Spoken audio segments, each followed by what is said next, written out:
Breaking news చూస్తున్నారు. YCP MLC Duvvada Srinu ఇంటి దగ్గర హైటెన్షన్ వాతావరణం నెలకొంది. నిన్న రాత్రి నుంచి దువ్వాడ ఇంటి బయటే ఉన్నారు. ఆయన భార్య, కూతురు. శ్రీను బయటికి రావాలి అంటూ డిమాండ్ చేస్తున్నారు భార్య శ్రీవాణి. ఇంట్లోకి రానివ్వకుండా నిన్న రాత్రి అడ్డుకున్నారు దువ్వాడ శ్రీను. తన తండ్రి మాధవి తీరుపై కూతురు హైందవి తీవ్ర ఆగ్రహాన్ని వ్యక్తం చేస్తున్నారు. మా నాన్న మాధవి మోజులో ఉన్నాడు, అందుకే మాపై దాడికి ప్రయత్నిస్తున్నాడు అంటూ కూడా సంచలన వ్యాఖ్యలు చేశారు హైందవి. జగన్ మా నాన్నకు చెప్పాలి, వినకపోతే ఎమ్మెల్సీ పదవి నుంచి తొలగించాలంటూ కూడా హైందవి డిమాండ్ చేస్తున్నారు. విజువల్స్ మీరు చూస్తున్నారు. ప్రస్తుతం హైందవి అలాగే శ్రీవాణి, దువ్వాడ శ్రీనివాస్ భార్య శ్రీవాణి, కూతురు హైందవి దువ్వాడ శ్రీనివాస్ ఇంటి దగ్గర నిరాహార దీక్షకు దిగారు. వాళ్ళు అక్కడ ఆందోళన చేస్తున్న విజువల్ మీరు చూస్తున్నారు. ఇన్ఫాక్ట్ నిన్న రాత్రి హై డ్రామా నెలకొంది ఆయన ఇంటి దగ్గర. దువ్వాడ శ్రీనివాస్ ఆయన ఇంట్లోకి రానివ్వట్లేదు. మాధవితో పాటు అక్కడే ఉన్నారు ఆయన. దువ్వాడ శ్రీను ఆయన బయటికి రావాలంటూ కూతురు అలాగే భార్య శ్రీవాణి బయటన నిల్చుని డిమాండ్ చేస్తున్న పరిస్థితి. ఈ ఉద్రిక్త వాతావరణాన్ని సర్ది చెప్పే ప్రయత్నం విజువల్స్ మీరు చూస్తున్నారు. నేను రాత్రి జరిగిన ఘటనకు సంబంధించి తలుపులు బద్దలు కొట్టుకుని మరి లోపలికి వెళ్లే ప్రయత్నం చేసినప్పుడు దువ్వాడ శ్రీనివాస్ ఆగ్రహంతో ఊగిపోయారు. హైందవి కూడా లోపలికి వెళ్లే ప్రయత్నం చేస్తున్నారు. ఇద్దరిని కూడా వాళ్ళందరినీ కూడా వారించే ప్రయత్నం చేస్తున్నారు పోలీసులు. ఈ నేపథ్యంలో అక్కడ హైందవి ఇంకా ఆయన దగ్గర ఉన్నారు, నిరసన వ్యక్తం చేస్తున్నారు. నిరసన వ్యక్తం చేస్తున్న హైందవి దువ్వాడ శ్రీనివాస్ కూతురు హైందవితో ఆర్టీవీ ఎక్స్క్లూజివ్ గా మాట్లాడింది. తన తండ్రికి సంబంధించి ఎటువంటి సంచలన వ్యాఖ్యలు చేసింది మా ప్రతినిధి నాయుడు అందిస్తారు. Naidu, over to you. MLC Duvvada Srinivasam ఇంటి గుట్టు రట్టయింది. 2 రోజులుగా జరుగుతున్న ఈ హైడ్రామాలో తన తండ్రిని చేరుకోవాలన్నటువంటి కుమార్తె ఆశలు నిన్న రాత్రి నెరవేరని చెప్పుకోవచ్చు. భార్య, పెద్ద కుమార్తె హైందవి ఇద్దరు కూడాను ముందు రోజు రాత్రి ఆయన కలిసి తమ సమస్య చెప్పుకోవాలనుకుని వచ్చినా కూడాను తలుపులు తీయకపోవడంతో రాత్రంతా ఇక్కడే ఉండి కూడాను తిరిగి ప్రయాణం చేయాల్సింది. నిన్న ఎప్పుడైతే ఆమె వేరే మహిళతో ఈ ఇంట్లో ఉంటున్నారని తెలిసి ఆమె ప్రెస్ మీట్ పెట్టిన తర్వాత కానీ ఈరోజు తండ్రిని కలవాలి, ఎట్టి పరిస్థితుల్లోనూ కూడాను ఆమెతో ఉన్నట్టు ఆ సాహసాన్ని వదిలించుకోవాలనే ఉద్దేశంతో ఆయనతో మాట్లాడడానికి వచ్చారు. నిన్న కూడాను తలుపులు తెరవకపోవడంతో తమ అన్యాయులతో వచ్చి మెయిన్ గేట్ను పగలగొట్టి లోపల రావడం జరిగింది. లోపలికి వచ్చినటువంటి కుమార్తెతో భార్యతో మాత్రం దువ్వాడ శ్రీనివాసరావు అనుచిత వ్యాఖ్యలు చేస్తూ వారిపై మాత్రం విరుచుకుపడ్డారు. దీంతో పాటు ఈ విషయం తెలిసినటువంటి దువ్వాడ వాణి తండ్రి సంతర రాఘవరావు కూడా ఇక్కడ వచ్చి నచ్చజెప్పే ప్రయత్నం చేశారు. ఎవరైతే వివాహేతర సంబంధం ఉన్నటువంటి మాదిరి ఉందో ఆమెతో ఆ సహజీవనాన్ని మాత్రం విడిచిపెట్టుకోవాలని వారు మాత్రం ప్రాధాన్యపడతారు. లేదనుకుంటే ఇక్కడ నుంచి అంటే టెక్కలు వదిలి పలాస వెళ్ళిపో. ప్రస్తుతం మాత్రం దువ్వాడ శ్రీనివాస్ ఇంటి దగ్గర పెద్ద కుమార్తె ఇక్కడ ఉంది. రాత్రంతా కూడాను ఇక్కడే ఉండి తండ్రిని కలవాలి, మాట్లాడాలి, తమ భవిష్యత్తు ఏంటని కూడా ప్రశ్నించాలి. ఇవన్నీ కూడాను మాట్లాడేందుకు వచ్చిన తండ్రి నిరాకరించడంతో మాత్రం రాత్రంతా ఇక్కడే పడుకున్నారు. తల్లి కూతుర్లు ఇక్కడే ఉండి ఉదయం మాత్రం తల్లి ఇంటికి వెళ్ళడం జరిగింది. కుమార్తె మాత్రం ఇక్కడ ఇంకా తండ్రిని కలిసి ఈ సమస్య పరిష్కారం దిశగా మార్గాలు ఎతికేందుకు తాను చేస్తున్న ప్రయత్నంలో తండ్రితో మాట్లాడాలన్నటువంటి ప్రయత్నం మాత్రం ఇప్పటి వరకు ఇంకా నెరవేరలేదు. ఇటువంటి తరుణంలో ప్రస్తుతం తండ్రిని కలిశారా లేదా, కలిసిన తర్వాత తన సమస్యను ఏ విధంగా చెప్పుకోవాలనే విషయం పెద్ద కుమార్తె హైందూ ప్రస్తుతం అంతా ఉన్నారు. చూస్తే కనుక ముందు రోజు వచ్చావు, నాన్న కలిసే అవకాశం కలగలేదు, రాత్రి కలిసావు, ఏమైనా మాట్లాడారా, మాట్లాడే అవకాశం కలిగిందా?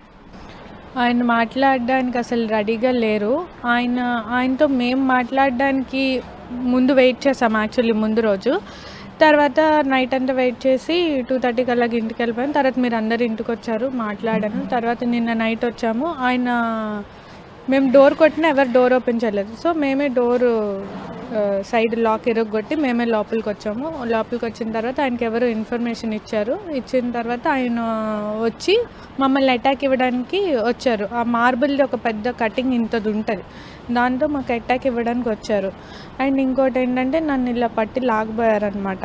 సో ఆయన మాట్లాడడానికి ఏమి ఇదైతే ఏమి ఇవ్వట్లేదు. ఇంట్లో నుండి బయటకు వచ్చారా, బయట నుండి మీరు వచ్చారని తెలిసి వచ్చారు? ఆయన ఇంట్లోనే ఉన్నారా? ఇక్కడ బయట నుంచి వచ్చాం. బయట నుంచి మేము ఇక్కడికి వచ్చామని తెలిసి వచ్చారు. ఎవరు ఇన్ఫర్మేషన్ ఇచ్చారు దాన్ని బట్టి వచ్చారు. ఆయన చెప్తున్నారా, మేమైతే మా డాడీతో ఉండడానికి రెడీ, ఇప్పటికీ మేము మా డాడీతో ఉండడానికి రెడీ, బట్ ఆయన యాక్సెప్ట్ చేయకుండా మమ్మల్ని అటాక్ ఇస్తున్నారు. మళ్ళీ ఏం చెప్తున్నారు, మీరు మీ పిల్లల్ని ఎందుకు యాక్సెప్ట్ చేయట్లేదు అంటే వాళ్ళు నన్ను చంపడానికి ట్రై చేస్తున్నారు, వాళ్ళు వచ్చేస్తున్నారు ఎవరు ఎవరు చేశారు, మేమేం అటాక్ ఇవ్వలేదే, ఆయన మమ్మల్ని అటాక్ ఇవ్వడానికి వచ్చారు. మేము రెడీగానే ఉన్నాం, ఆయన యాక్సెప్ట్ చేయట్లేదు. చూస్తే కనుక నిన్న ఎవరైతే మాధురి ఉన్నారో బయటకు వచ్చారు, ఇప్పటి వరకు కూడాను వారితో ఉన్నటువంటి సంబంధం ఏంటి అనే విషయం అనుమానం వచ్చి అడిగినందుకే నాన్నగారు మిమ్మల్ని విడిచిపెట్టి ఈరోజు ఒంటరిగా ఉంటున్నారు. ఏడాది పాటు దువ్వాడ శ్రీని విడిచిపెట్టేసిన కుమార్తెలు తల్లి ఈ భార్య ఈరోజు ఆయన కోసం రావడం ఎంతవరకు ఆమె ప్రశ్నించడంలో ఏమైనా అర్థం ఉందా? నేను నిన్ను కూడా చెప్పాను, మేము ఇప్పుడైతే వచ్చింది కాదు, లాస్ట్ ఇయర్ పల్లాస వెళ్ళాను అన్నాను. వాళ్ళే గొడవ క్రియేట్ చేశారు. తర్వాత నాకు కొన్ని పనులు ఉంటాయి, నేను మధ్యలో వెళ్ళాల్సి వచ్చింది. మా మామయ్య గారికి బాగాలేదు, నేను అక్కడ ఉండాల్సి వచ్చింది. తర్వాత ఆయనకు చాలా మెసేజెస్ చేశాను, చాలా కాల్స్ చేశాను, రెస్పాండ్ అవ్వలేదు. ఇలాగ ఆయన ఏంటది సీఎం గారి దగ్గరికి వెళ్ళినప్పుడు కూడా ఆయన లోపల ఏమనేవాళ్ళు అంటే కలుస్తాను సార్, సీఎం గారు చెప్పేవాళ్ళు, కానీ ఆయన మాత్రం కలుస్తాను సార్, చేస్తాను సార్ అనేసి సైడ్ నుంచి తప్పించుకొని వెళ్ళిపోయేవాళ్ళు అనమాట. ఇక్కడికి వచ్చాక కూడా మాతో ఎప్పుడు అంటే మేము కాంటాక్ట్ అవ్వదామని ఎన్నిసార్లు ఫోన్ చేసినా, ఎన్నిసార్లు మెసేజ్ చేసినా ఆయన ఫోన్లో లిఫ్ట్ చేసేవాళ్ళు కాదు, రిప్లై కూడా ఇచ్చేవాళ్ళు కాదు. నేను ఆల్రెడీ చెప్పాను మా మావయ్యకి ఇలా జరిగిందని, దానికి కూడా రిప్లై లేదు, దానికి కూడా ఆయన రాలేదు. మేము ఎప్పటి నుంచో ట్రై చేస్తూనే ఉన్నాం ఆయన్ని కలవడానికి, ఆయన మమ్మల్ని కలవట్లేదు. ఇదేమి ఇప్పుడు జరిగింది కాదు. నిన్న మేము టెక్కల్లో అక్కడికి వచ్చాం కాబట్టి మీకు తెలిసింది. ఆయన మా డాడీ కాబట్టి ఆయన ఏదో మేము ఎనిమి అది కాదు కాబట్టి మేము సైలెంట్గానే మేము సాల్వ్ చేసుకుందాం చూసాం. బట్ ఆయన సాల్వ్ చేసుకోవట్లేదు. ఇప్పుడు ఆవిడెవరినో ఇల్లీగల్గా తెచ్చుకొని ఇంట్లో పెట్టుకుంటే మేము ఎందుకు ఊరుకుంటాం? మా లైఫ్లో ఏం కావాలి? అందుకే మేము వచ్చి మా డాడీతో ఉంటామని మొన్న వెయిట్ చేసాం. నిన్న ఇలా ఇన్సిడెంట్ మా మీద అటాక్ చేశారు. ఆయనే అవాయిడ్ చేస్తున్నారు, ఆయన మాతో కాంటాక్ట్లో ఉండట్లేదు. ఎందుకంటే మేము అలా క్వశ్చన్ చేస్తున్నామని. మాధురి చెప్పే పరిస్థితులను బట్టి చూస్తే మాధురిని మాత్రం ఈరోజు అమ్మగారే నాన్నగారికి పరిచయం చేశారు, పార్టీకి పరిచయం చేశారు. ఆ పరిచయం కాస్త ఈరోజు తనపై లేనిపోని నిందలు మోపి సమాజంలో తన పరువు తీశారు. ఇటువంటి పరిణామాల నేపథ్యంలో తన హక్కును చేర్చుకున్నటువంటి శ్రీనివాస్తోనే నేను కొనసాగుతున్నాను. ఇటువంటి పరిణామాల నేపథ్యంలో మీకు దక్కే అవకాశం కనిపిస్తుంది. ఇప్పుడు పొలిటికల్గా చాలామంది వస్తారండి కలవడానికి, అందరినీ అనుమానించలేం కదా. ఈవిడ ఆ ఉద్దేశంతోనే వచ్చిందని ఎలా అనుమానిస్తాం? మా మమ్మీ కూడా ఆ అనుమానంతో చూడలేదు, ఓకే ఈవిడ వచ్చింది సరే. అండ్ నిన్న చూపించిన ఒక ఫోటో ఉంది మా మమ్మీ డాడీ సన్మానించి, ఆ రోజు నేను ఉన్నాను. ఆ ఫోటో ఎప్పుడుది అంటే మీకు కావాలంటే ఫుల్ ఫోటో కూడా నేను ఇస్తాను, అది వెతకాలి, ఖచ్చితంగా ఉంది, నేను ఖచ్చితంగా ఇస్తాను ఆ ఫోటో. అది ఎప్పుడు ఫోటో అంటే మా డాడీ బర్త్డేకి ఒక ప్రోగ్రామ్ అరేంజ్ చేశారనమాట. అరేంజ్ చేసినప్పుడు తను అక్కడ డ్యాన్స్ వేసింది, డ్యాన్స్ చేశారు, కొంతమంది డాన్స్ చేశారు, కొంతమంది పాటలు పాడారు. ఎవరెవరైతే పర్ఫామ్ చేశారో వాళ్ళందరికీ షాల్స్తో మేము సన్మానం చేసాం. అలాగే ఈమె కూడా షాల్ వేసి సన్మానం చేసాం. అది ఒక్కటే ఆమె చూపిస్తుంది నన్ను పిలిచి సన్మానం చేశారు పార్టీ పరంగా అని కాదు. అది మా డాడీ బర్త్డే పార్టీ అయినప్పుడు, అంటే ఒక స్టేజెస్ ఇది అయినప్పుడు కొంతమంది సింగర్స్ వచ్చారు, పాటలు పాడారు, కొంతమంది డాన్స్లు వేశారు. ఆ టైంలో అందరికి ఎలాగైతే సన్మానం చేశారు ఈమెకు కూడా ఆ విధంగానే సన్మానం చేశారు. అది ఆమె అబద్ధం చెప్పి ఇంకోలా చూపించుకుంటుంది. ప్రస్తుతానికి మాత్రం ఆవిడ నడవడికి మాత్రం దువ్వాడ సీన్తోనే తన శాశ్వత జీవితాన్ని కొనసాగించాలన్నటువంటి ఒక దృఢ నిశ్చయంతో ఉన్నారు. చట్టపరంగా కూడాను తను ముందుకెళ్తాను, ఎట్టి పరిస్థితులు మీకు ఏమైనా ఉంటే కనుక తండ్రి కూతుర్లు అదేవిధంగా భర్త భార్య తెలుసుకొని తన జోలికి వస్తే ఊరుకోనని చెప్పి హెచ్చరిస్తున్నారు. ఆమె హెచ్చరిక ఏమైనా అర్థం ఉందా? అసలు అర్థం ఎక్కడుంది? ఆమె మా డాడీతో ఉంటుంటే మేము ఆమెనేమో అనకూడదంటే అది ఎలాగవుతుంది? ఏ ఫ్యామిలీ అయినా ఎవరు ఊరుకుంటారు? ఇప్పుడు ఇల్లీగల్గా ఒక ఆవిడ వచ్చేసి నన్నేమనుకోండి మీ హస్బెండ్, అది ఎలాగవుతుంది? ఖచ్చితంగా అంటారు. మేము అంటాం ఆమెని, నువ్వు దూరావు మా ఫ్యామిలీలోకి, నువ్వు గొడవలు పెడుతున్నావు, అందుకే మేము అంటాము. నేను అనకుండా ఉండడానికి, రైట్ లేకుండా ఉండడానికి ఏం లేదు, ఖచ్చితంగా మాకు ఆ రైట్ ఉంది, మేము క్వశ్చన్ చేస్తాం, మేము అడుగుతాం. అండ్ ఏంటది తనకి లీగల్గా కూడా ఏ రైట్ లేదు, తనే నిన్న చెప్పింది. యాక్చువల్లీ తన గంటకు ఒక మాట మాట్లాడుతుంది, ఎందుకంటే తను క్లియర్గా అబద్ధం చెప్తుంది, తనకి ఏం చెప్పాలో తెలియట్లేదు.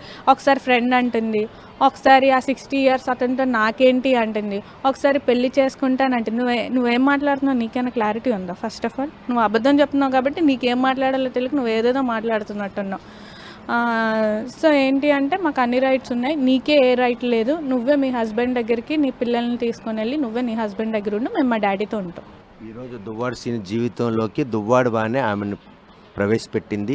రాజకీయ పరంగా సొసైటీలో కూడా ఇంటరాక్ట్ చేసి తనపై లేనిపోయిన ఆరోపణలు చేయడం కారణంగానే ఈరోజు మీకు ఆమెకి మధ్యన ఉన్నటువంటి ఈ కోల్డ్ వార్ ఏదో బరస్టే ఈరోజు నాన్నగారిని దూరం చేసే పరిణామాలు. సరే అండి, పోనీ ఆవిడ చెప్పినట్టే అనుకుందాం. పోనీ మా మమ్మీ డాడీయే పిలిచారు రాజకీయాల్లోకి వచ్చి పార్టీకి పనిచేయమన్నారు, మా ఇంట్లోకి వచ్చి మా డాడీతో ఇల్లీగల్ కాంటాక్ట్ పెట్టుకొని మా ఫ్యామిలీని విడగొట్టమని ఎవరు చెప్పలేరు. పోనీ మా మమ్మీ అయితే పిలవలేదు, పోనీ తన అన్న దాని ప్రకారమే వద్దాం. నీకు ఎందుకు రమ్మన్నారు రాజకీయాల్లోకి వచ్చి అంటే పార్టీ పరంగా పార్టీకి పంచేమన్నారు, అంతేగాని మా ఇంట్లోకి వచ్చి మా మమ్మీ డాడీకి విడగొట్టేసి మా డాడీతో ఇల్లీగల్ అఫైర్ పెట్టుకోవడానికి పిలవలేదు. మాట్లాడడానికన్నా పిలిస్తే ఎవరు పిలిస్తే వాళ్ళ ఫ్యామిలీలోకి వెళ్ళి ఇల్లీగల్ అఫైర్ పెట్టేసుకుంటావా నువ్వు? ఏం మాట్లాడుతుందా మరి ఫస్ట్ తన క్లారిటీ తెచ్చుకొని మాట్లాడమని. ఆవిడకి 3 పిల్లలు ఉన్నారు. గుమ్మనంగా టెక్కల్లో జీవనం సాగించే తనకు మాత్రం ఈరోజు ఈ దుస్థితి తేడానికి కారణం మీరే అని బాహాటంగా ఆరోపిస్తారు. మేము ఎలా కారణం అవుతాం? ఆమె ఫస్ట్ హస్బెండ్తో డివోర్స్ అవ్వలేదని ఆమె చెప్పింది. ఆమె అంటుంది ఇంకోటి ఏదో అంది, నేను దువ్వాడ శ్రీనివాస్ని మా హస్బెండ్ని ఇద్దరిని వదిలేసి ఏం చేయాలి అంట. అదేంటది ఆ సెంటెన్స్ అంటే నాకు ఇప్పటికీ అర్థం కావట్లేదు. ఏం మాట్లాడుతున్నావు? నీ హస్బెండ్ ఉన్నాడు, నువ్వు డివోర్స్ ఇవ్వలేదు, మా డాడీని పెళ్లి చేసుకోలేదు, నీ